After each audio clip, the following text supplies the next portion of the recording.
If you're into big screen gaming laptops, the ASUS TUF F17 is for you. With a 17.3-inch 144Hz IPS panel, it takes you inside the game for what it's worth. Its performance is absolutely drool-worthy.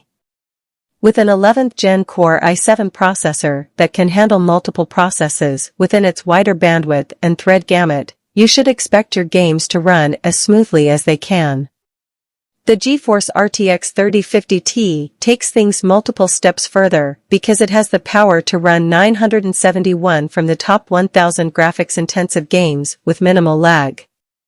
The 16GB DDR4 and 512GB SSD give more than their share of power. However, the SSD should have been at least 1TB for this price and power.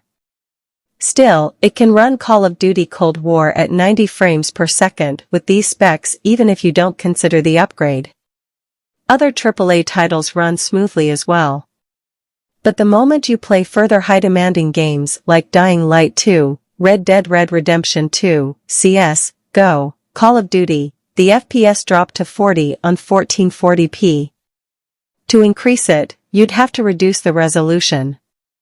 If you're an avid gamer that has this kind of budget and wants for a screen like this, doing that shouldn't be a problem at all. Let me tell you though that upgrading this laptop is super easy and fun. I'd highly suggest you do so to increase the performance even more. There's also a dedicated turbo mode to turn on, but that will increase the noise further as the fans would roar to keep up with the building heat. Connectivity-wise, the laptop won't disappoint you with its Thunderbolt 4 support, Type-C, and more. Connecting 4K TVs and monitors won't be a problem at all.